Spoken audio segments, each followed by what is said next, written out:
આપણા મગજની ફ્રીક્વન્સી, આપણા બ્રેઇન વેવ્સ એની શું પરિસ્થિતિ છે કે શું ફ્રીક્વન્સી છે એ જાણવી ખૂબ જ જરૂરી થઈ જાય છે જ્યારે કોન્શિયસ પ્રોગ્રામિંગ એટલું બધું લોકપ્રિય થાય છે ત્યારે તમે કયા સ્ટેટમાં છો એ જાણવું ખૂબ જ જરૂરી છે. સૌથી પહેલાં આવે છે ડેલ્ટા વેવ્સ. એકદમ ધીમી વેવ્સ છે. જે તમે ઊંડી ઊંઘમાં હો છો, એકદમ આરામદાયક ઊંઘમાં હો છો ત્યારે આ એક્ટિવ હોય છે.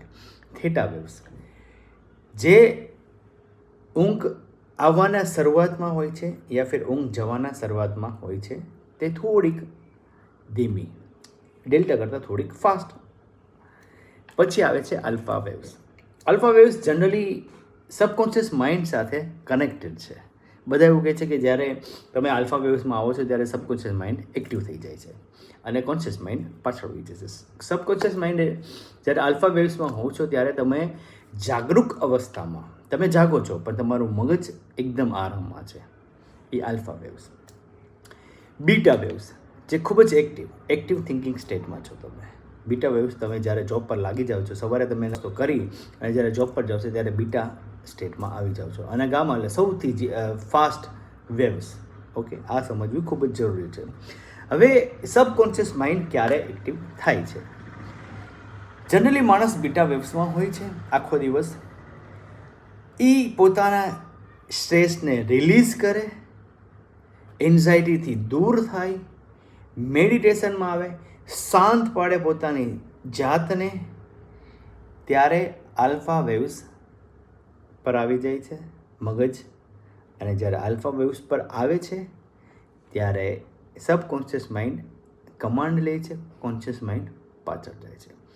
આલ્ફા વેવ્સમાં આવતા જ સબકોન્શિયસ માઇન્ડ એક શબ્દ બોલે છે કે હુકુમ મેરે આકા, આપકો ક્યાં ચાહીએ. તમે જોસેફ મર્ફીની બુકમાં પાવર ઓફ સબકોન્શિયસ માઇન્ડ વાંચી શકો છો. એમાં તમને ડિટેલ્સમાં સમજાવ્યું છે, હું મારી સરળ ભાષામાં સમજાવું છું. આલ્ફા વેવ્સમાં હંમેશા સબકોન્શિયસ માઇન્ડ સાથે કનેક્ટ કરવામાં આવે છે કે તમે આલ્ફા વેવ્સમાં હોય છે ત્યારે સબકોન્શિયસ માઇન્ડ એક્ટિવ હોય છે. હવે જેટલા અફર્મેશન છે, જેટલું વિઝ્યુલાઇઝેશન છે, જે કંઈ પણ મેનિફેસ્ટના તે બધી વસ્તુ છે એ તમે આલ્ફા વેવ્સમાં હોય છે ત્યારે ઇઝીલી કરી શકો છો. મેડિટેશનમાં બેઠો ત્યારે તમે પોતાની જાતને વિઝ્યુલાઇઝ કરો કે તમે ફ્યુચરમાં ક્યાં છો, કે પ્રેઝન્ટમાં તમે ક્યાં છો. અફર્મેશન આપી શકો, હું કરોડપતિ છું, મારે પૈસા છે, હું બહુ ખુશ છું. એ આલ્ફા વેવ્સમાં આપો છો. આલ્ફા વેવ્સ એવી છે કે જ્યાં તમે શાંતિથી કોઈ પણ ડિસિઝન લઈ શકો છો. કોઈ એવી જગ્યાએ છો, તમે દરિયા કિનારે તમને ગમે છે તો તમે ત્યાં બેઠા તો શાંતિથી છો તો તમે આલ્ફા વેવ્સમાં છો. કોઈ મૂવીમાં ગયા, તમે એમાં તલ્લીન થઈ ગયા તો તમે આલ્ફા વેવ્સમાં છો. પણ જ્યાં એકદમ એક્ટિવ છે, જ્યાં એકદમ એલર્ટ રહેવાનું છે, ત્યાં તમે બીટા વેવ્સમાં છો. એટલે જ્યારે સબકોન્શિયસ ને કોન્શિયસ માઇન્ડનું આટલું બધું જ લોકપ્રિયતા વધી છે ત્યારે તમે ત્યાં કયા વેવ્સમાં છો, કયા તમારા મગજની ફ્રીક્વન્સી છે એ જાણવી ખૂબ જ જરૂરી થઈ જાય છે.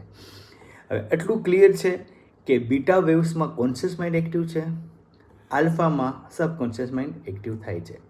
હાઈ ફ્રીક્વન્સી એટલે તમારા શરીર થોડું ડેમેજ થાય છે. સતત હાઈ ફ્રીક્વન્સીમાં રહ્યો એટલે બીટામાં કે ગામામાં રહ્યો ત્યારે તમારું ડેમેજ શરીર ધીમે ધીમે થાય છે. સ્ટ્રેસ, એન્ઝાયટી તમારા શરીરને ડેમેજ કરે છે.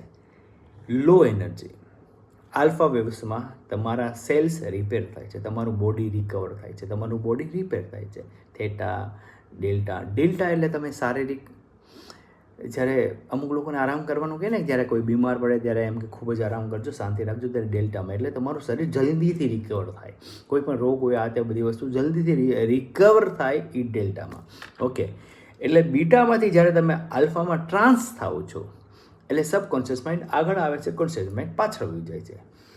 આ તમે ઇઝીલી તમે પોતે બી કરી શકો છો. આમાં કોઈ પ્રોગ્રામ, કોઈ કોર્સની જરૂર નથી. એકદમ ઊંડા શ્વાસ લીધા, તમે શાંતિથી પોતાની જાતને રિલેક્સ કરી દીધી એટલે સબકોન્શિયસ માઇન્ડ એક્ટિવ થઈ જશે, આલ્ફા વેવ્સમાં આવી જશે. તમારા ઓટોમેટિક શરીરનું ટોટલી બધું જે ફ્રીક્વન્સી છે એકદમ લો થઈ જશે, લો ફ્રીક્વન્સી થશે એટલે આલ્ફા સ્ટેટમાં આવી જશો અને ત્યાં સબકોન્શિયસ માઇન્ડ એક્ટિવ થશે અને તમે કમાન્ડ આપો. હવે આના માટે કયા ગુરુની જરૂર છે? આ તમારું પોતાની નોલેજ છે. મેં તમને બહુ ઇઝી વેમાં સમજાવ્યું છે કે સબકોન્શિયસ ને કોન્શિયસ એકચ્યુઅલી શું છે. સતત બીટામાં ના રહેવું, સતત આલ્ફામાં ના રહેવું, એ બે વસ્તુ ખરાબ છે. સબકોન્શિયસ માઇન્ડને એક્ટિવ કરવું એટલું બધું અઘરું નથી જેટલું એટલા બધા લોકો કહે છે.